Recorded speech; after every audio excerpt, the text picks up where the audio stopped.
మిథునని ముత్తైదువులా ready చేసి ఒక విధవను చేయడానికైతే అందరూ కూడా సిద్ధమవుతారు. ఇక మిథున మెడలో పసుపు తాడుని తెంచేయబోతూ ఉంటారు. అలా తెంచేయబోతూ ఉంటే మిథున మాత్రం తెంచకుండా తన తాళిబొట్టును తాను కాపాడుకుంటుంది. అది చూసి అక్కడ ఉన్న మిథున వాళ్ళ అమ్మ అందరూ కూడా ఒక్కసారిగా షాక్ అయ్యి అలా ఉండిపోతారు.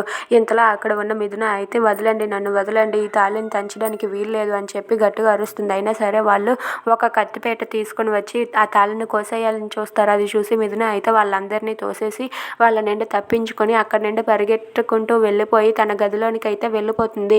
ఇక మిథున అక్కడికి వెళ్ళి చాలా బాధపడుతూ ఉంటుంది. ఇంతలో అక్కడికి వాళ్ళ అమ్మ, వాళ్ళ అత్త, వాళ్ళ నాన్నమ్మ అందరూ వచ్చి ఏంటి మిథున, నువ్వే చేసిన పని ఏంటి, అసలు నువ్వేం చేస్తున్నావు అని చెప్పి మిథున వాళ్ళ అమ్మ మిథునని అడుగుతూ ఉంటుంది. అది వినగానే మిథున అయితే నాకెందుకో ఇది కరెక్ట్ కాదు అనిపిస్తుందమ్మా అని చెప్పి మిథున అంటూ ఉంటుంది. అది వినగానే అక్కడ ఉన్న వాళ్ళందరూ ఒక్కసారిగా షాక్ అవుతారు.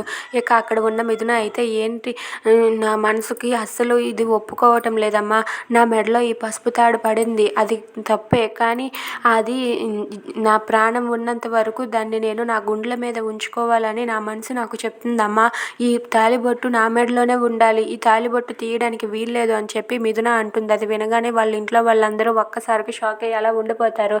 ఇంతలో అక్కడే ఉన్న మిథున వాళ్ళ అత్తయ్య అయితే ఏంటి మిథున నువ్వు చేస్తున్న పని, నీ మెడలో ఉన్న తాళిబొట్టును తీస్తేనే కదా నా కొడుకు నీ మెడలో ఒక తాళి కడతాడు అని చెప్పి అంటూ ఉంటుంది.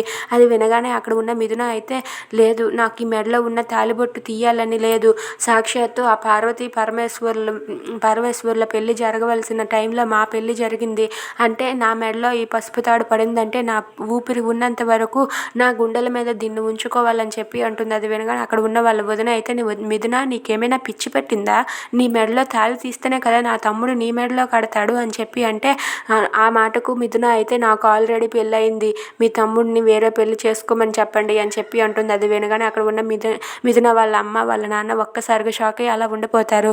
ఇంతలో గుడిలో ఉన్న ఆ తల్లి ఇలా అనుకుంటూ ఉంటుంది, అంతా ఈశ్వరీత్య, ఏం జరుగుతుందో ఎలా జరుగుతుందో అంతా పైవాడి దయ అని చెప్పి అనుకుంటూ ఉంటుంది. ఇక మిథున మాత్రం నా మెడలో ఉన్న పసుపు తాడుని తీసే ప్రసక్తే లేదని చెప్పి అంటుంది.